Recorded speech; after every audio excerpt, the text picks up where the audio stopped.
Parce que c'est sur la base de ça, même, et regardez même l'exception. Je vous ai souvent dit qu'un homme de valeur ne trompe pas sa femme. Impossible. Un homme de valeur ne trompe pas. Un homme de valeur n'a pas les tisas. Un homme de valeur ne va pas voir ailleurs. Il se sépare de vous et ensuite, il passe à autre chose.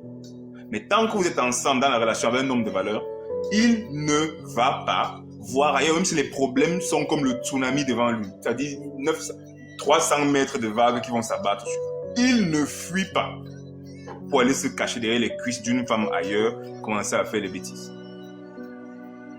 Oui, Dalia, pour donner la vie, il faut risquer la sienne. Du coup, l'exception d'un homme de valeur qui puisse... Ça, c'est des cas exceptionnels où un homme de valeur peut accepter, évaluer, penser à inclure une autre femme entre lui et sa femme. C'est quand il y a la grosse douleur, il y a la grande difficulté à avoir un enfant avec elle. C'est la seule exception. Il n'y a pas une autre. Je suis un homme de valeur, je sais de quoi je vous parle. Le plus gros cadeau qu'une femme puisse faire à un homme, c'est lui donner un enfant.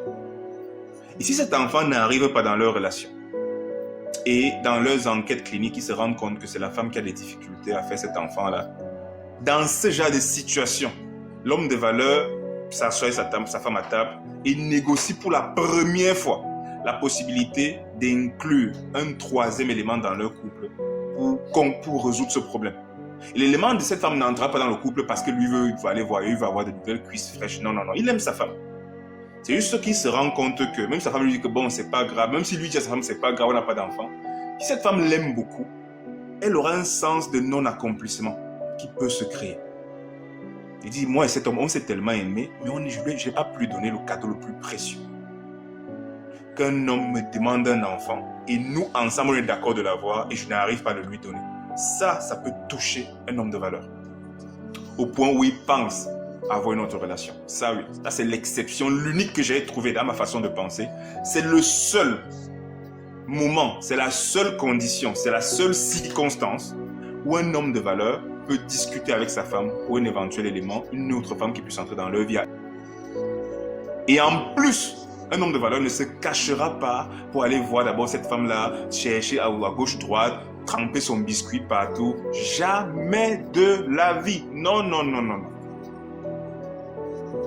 Il sera meurtri et il dira à sa femme, je me sens, voilà, c'est dur dans notre couple parce que le nous que nous avons créé, je vois ce nous malheureux.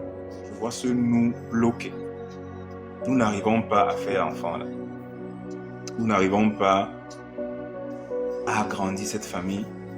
Et ça c'est douloureux pour moi de te voir, toi, en tant que femme, te meurtrir à ne pas pouvoir me donner cet enfant, nous donner cet enfant. Agrandir. L'enfant est d'abord un patrimoine du nous. Le nous, d'habitude, génère un patrimoine autour de lui. Il y a les patrimoines immobiliers, patrimoine financier, patrimoine en termes de valeur, patrimoine en termes de vie sociale. Mais il y a surtout, dans le patrimoine de la vie sociale et tout ce que vous voulez, il y a le patrimoine en termes d'enfants. Les générations qui suivent. Du coup, pour un homme et une femme de valeur, généralement, l'enfant est un gros problème. Pareil l'idée. Et si c'est l'homme qui a un problème, quand c'est un homme de valeur qui a un problème, c'est la même chose. Il voit lui incapable de pouvoir semer, d'amener la semence, n'est-ce pas, au niveau de sa femme. Et pour lui, c'est un gros problème. Pour lui, c'est un très gros problème. C'est un gros problème. Là, on évalue une troisième personne. On évalue une troisième personne. Bien. Et la troisième personne peut aussi être un enfant. Ça peut être, on adopte un enfant. Ça peut être une autre solution. Ça peut être, voilà. Mais on pense à une troisième personne. Que ce soit l'homme, que ce soit la femme. Un homme de valeur est quelqu'un qui, face à cette difficulté familiale, va ouvrir le dialogue, poser le problème sur la table et essayer ensemble avec sa reine de trouver une solution. Parce qu'un homme de valeur est un roi. Un homme de valeur est un roi. Et en tant que roi, c'est un trouveur de solutions. Un roi est une machine à trouver des solutions.